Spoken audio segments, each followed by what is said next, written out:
안녕하세요. 부동산 리치고 줍줍인입니다. 금일은 실매물 기준으로 해서 5억에서 6억 이하의 서울의 아파트를 매수할 수 있을지 없을지 이 아파트들 리스트를 좀 가지고 와봤어요. 현금 3억으로 서울에 매수 가능한 아파트 찾기, 이거에 대해서 좀 준비를 했는데 과거부터 줍줍인이 아파트 상담을 해보면 대체적으로 신혼부부나 아니면 직장인, 제 나이 또래에 있으신 분들, 대체적으로 서울에 내가 한 2억에서 3억 정도 있는데 서울에 괜찮은 아파트 어떤 게 있어? 라는 질문을 많이 받았어요. 그래서 오늘은 과거에 많이 받았던 질문들을 토대로 해가지고 좀 영상을 찍으면 재미있겠다 라는 생각에서 준비를 해봤어요. 우선은 6억, 왜 6억 원으로 설정을 했을까 라고 생각을 하실 수도 있는데, 지금 보시면 LTV하고 DTI에 대해서 서울이 전체적으로 투기과열 지구에 있죠. 그러다 보니까 서민 실수요자 기준으로 해서 최대 50% 수준으로 대출이 가능해요. 그러면 6억의 아파트를 매수했다고 가정을 했을 때 현금이 3억이 있어야지, 그리고 대출이 3억 정도 수준으로 이제 가정을 해야지 이제 6억 수준의 아파트를 매수할 수 있겠다 라고 판단을 했고요. 지금 보시면 이제 DSR에 대해서 7월 달부터 이제 적용을 받고 있죠. 보통 이제 신혼부부 아니면 뭐 신입사원이라던가 평균적으로 뭐 한 3천에서 4천 정도의 연봉 수준으로 가정을 할 때 부부 합산으로 최소 금액으로 했을 때 6천만 원 정도의 수준으로 대출을 3억 정도 수준에 일으킨다고 가정을 하면 DSR이 40% 이하로 떨어지기 때문에 이런 점을 좀 고려를 해서 가지고 와봤어요. 그리고 서민 실수요자층 경우에는 최대 이제 66억 이하면 60%까지도 대출이 가능하다고 하기 때문에 이런 점 때문에라도 3억 수준으로 현금을 준비하면 충분히 아파트를 매수하는 데 있어서 좀 도움이 될 수 있겠다라고 생각을 해서 이렇게 6억 이하의 아파트로 가지고 와봤고요. 그러면 뭐 입지라던가 아니면 이 인근에 있는 인프라에 대해서 양호한지 안 한지 이런 것들이 궁금할 수 있잖아요. 그래서 줍줍인이 이 6억 이하의 아파트에 대해서 입지적인 환경, 그리고 주요 내 직장과의 거리가 중요하니까 아파트부터 중심 업무 지구들, 판교라던가 아니면 강남 이런 데까지도 전부 다 어느 정도 도어 투 도어로 해서 어느 정도의 거리인지, 몇 분 정도 소요되는지 이런 것들을 전반적으로 다 준비를 해봤습니다. 기준을 얘기를 해드릴게요. 물론 뭐 10평형대 그리고 300세대 이하로 더 넘어가면 많은 아파트들이 더 나올 거예요. 근데 저는 조금 더 거주를 하는데 양호하고, 더불어서 뭐 재건축을 진행한다고 해도 어느 정도 규모의 수준이어야지 내가 추가할 수 있는 추가 분담금에 대해서도 조금 더 덜 낼 거잖아요. 이런 점들을 고려를 할 때 300세대, 최소한의 세대인 300세대 이상으로 설정을 했고요. 실제 매수가 가능한, 현재 인터넷에서 적혀있는 이 매물의 가격 수준이 5억에서 6억 수준으로 설정되어 있는 것을 확인을 해봤고요. 더불어서 매물 업로드 일자가 뭐 한 달 전이면 의미가 없을 수 있잖아요. 그래서 최근 일자의 기준으로 해서 이렇게 준비를 해봤어요. 종로, 강남, 여의도, 판교, 디지털 미디어 단지, 그 가산 디지털 단지, 어느 지역에 직장을 가지고 있는지 뭐 보편적으로 모르기 때문에 중요하게 이용을 하는 중심 업무 지구들을 토대로 해서 시간을 기준을 세웠고요. 총 70개 단지가 선별이 되었어요. 근데 이 영상에서는 우선은 13개 단지만 좀 소개를 하려고 합니다. 70개 단지 정보가 궁금하다면 리치고 네이버 카페에 이제 검색을 해서 리치고 카페에 가입을 하시면 1편, 2편, 3편으로 해서 전부 다 나눠서 이걸 진행할 예정이에요. 그래서 조금 더 자세히 궁금하다면 카페를 들어가서 확인을 해보시면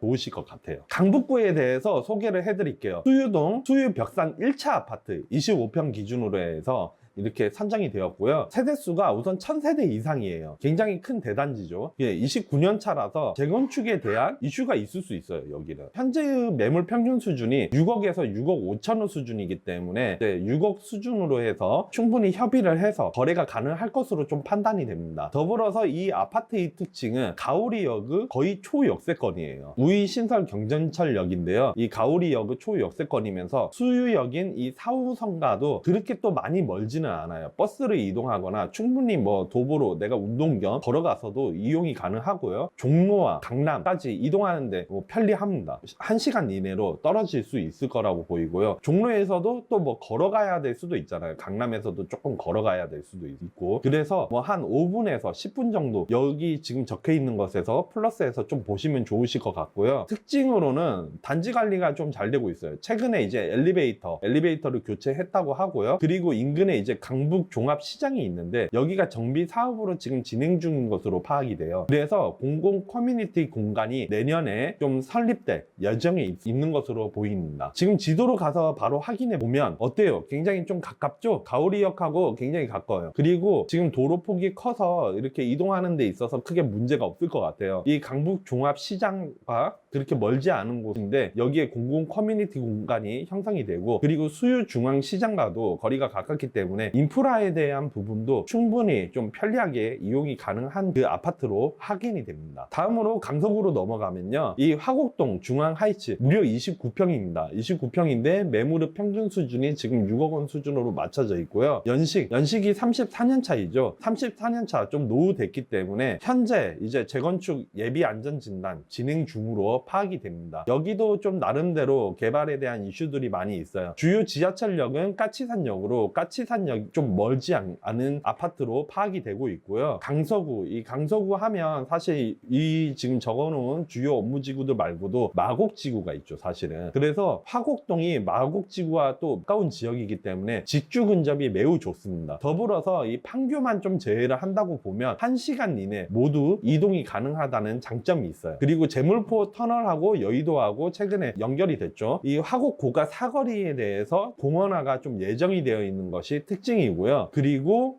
한정거장 거리인 화곡역 쪽에 이제 2호선 지선, 원종 홍대선에 대한 개발 예정이 있습니다. 그리고 목동선에 대한 개발 예정도 있고요. 무엇보다도 아파트 단지 내에 이제 화원중학교가 위치하고 있어요. 그래서 초등학교 고학년 이제 자녀를 둔 부모의 입장에서는 여기를 좀 고려를 해볼 수도 있을 것 같아요. 네, 지금 지도로 가서 확인을 해서 보면요, 아파트가 여기 있어요. 화곡동 이제 중앙 하이츠가. 그래서 이 공원 쪽도 이용이 편리하고요. 그리고 화곡역하고도 걸어서 충분히 또 걸어갈 수 있어요. 까치산역하고도 그렇게 멀지 않죠. 지금 보면요, 동네가 이렇게 좀 조용한 지역에 속하고 있기 때문에 가서 직접 보셔도 동네가 좀 조용하네, 괜찮네, 이렇게 판단을 할 수도 있어요, 여기가. 그리고 화곡역, 여기가 자세히 나와 있진 않지만 직접 가서 보면요, 화곡역 인근으로 해서 이게 상권이 또 형성이 되어 있거든요. 그래서 이 동네에 살 때에는 화곡역 상권을 충분히 편리하게 이용을 할 수도 있으니까요, 이 점도 참고를 하시면 좋으실 것 같습니다. 다음으로는 관악구인데요. 관악구에서는 봉천동, 은천 2단지가 이렇게 바로 선정이 되어 있고요. 매물 평균이 5억 6천에서 6억 사이예요. 주요 노선, 이 2호선이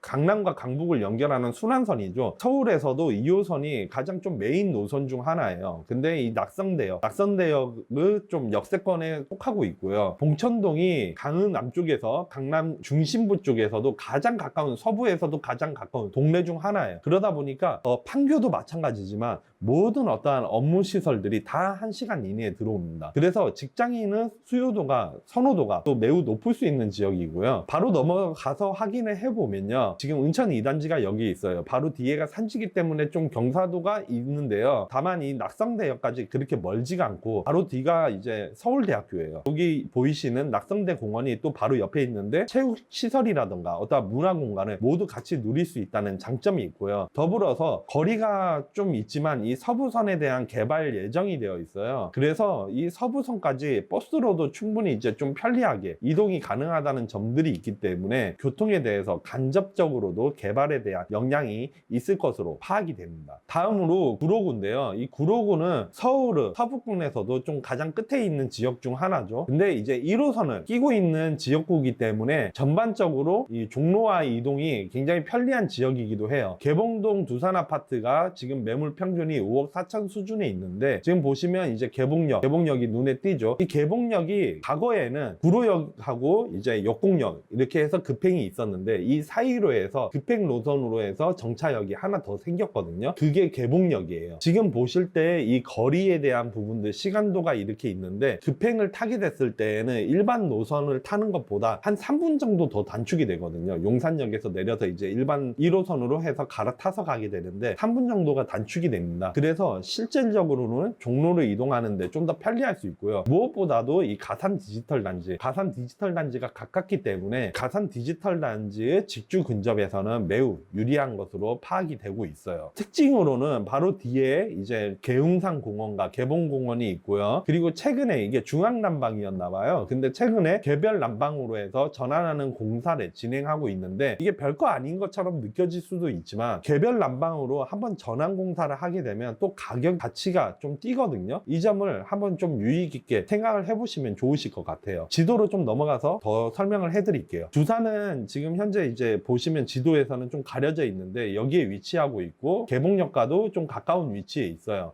바로 위에가 고척 아이파크가 지금 현재 공사 중인데요. 고척 아이파크는 참고로 뉴스테이라 그래서 모두 임대로 들어가 있어요. 근데 이 밑에 있는 코스트코가 들어온다는 소식이 계속 있기 때문에 생활 편의에 대한 인프라가 개선될 여지가 있고요. 그리고 앞서 보시면 이 신구로선이 매우 가까운 위치에 있는 건 아니지만 교통에 대한 좀 개발 역량권에서는 온기가 퍼져나오기 때문에 그거에 대한 역량을 충분히 또 같이 받을 수 있을 것으로 생각이 듭니다. 바로 밑에가 광명 뉴타운이에요. 참고로 이것도 확인해 보시면 좋으실 것 같네요. 다음으로는 금천구입니다. 금천구에서는 시흥동 벽산 5단지와 벽산 1단지가 있는데요. 지금 세대수를 보시면 특징이 매우 대단지에 형성이 되어 있고요. 그리고 매물이 5억 1천에서 5억 5천이죠. 심지어 5억 이하로도 이렇게 매수가 가능합니다. 단점이라면 주요 지하철역이 현재 없어요. 근데 신안산선, 이 신안산선과 매우 가깝지는 않지만 이 단지 앞쪽으로 해서 형성되어 있는 도로를 따라가게 됐을 때 신안산선의 정차역인 시흥사거리역 쪽으로 바로 빠지게 되거든요. 그래서 충분히 이 버스로 이동을 했을 때 5분에서 10분 내에는 신안산선의 정차역과도 거리가 상대적으로 가까울 수 있고요. 그리고 서부 간선 지하 진행 중이죠. 이 점도 참고를 하면 좋을 것 같아요. 지금 대중교통을 이용했을 때는 거리가 대체적으로 가산 디지털 단지를 하면 거리가 다소 있는 것으로 파악은 되지만 차량 이동을 했을 때에는 이 강남과도 가깝게 위치하고 있기 때문에 이 점도 좀 참고를 하시면 좋으실 것 같아요. 바로 지도로 가서 확인을 해보면요, 바로 뒤가 관악산입니다. 지금 보시면 강남 순환 도시 고속도로가 바로 또 뒤에 있는 모습을 볼 수가 있고요. 경사도는 좀 있어요. 실제로 가서 보면 경사도는 좀 있는데 여기가 대단지로 형성이 되어 있다 보니까 웅장하기도 웅장하지만 실제로도 관리가 되게 잘 되고 있는 모습을 볼 수가 있고요. 바로 앞에가 초등학교를 품었고 또 고등학교도 품었기 때문에 프라이빗한 공간을 형성을 하면서도 충분히 초등학교와 중학교 주거 환경도 굉장히 양호한 지역이기도 합니다. 뒤에 이제 산도 품었기 때문에 뭐 나름대로 고급 펜션에 살고 있다고 생각을 할 수도 있고요. 마찬가지로 이 도로를 따라가면 이 신사거리역과도 가깝게 느껴질 수 있고요. 그리고 홈플러스가 바로 앞에 또 위치하고 있기 때문에 자연 환경은 자연 환경대로 잘 누리면서 앞에 있는 상권들을 또 따라가서 누릴 수 있다는 장점이 있으니까 이 점도 참고하시면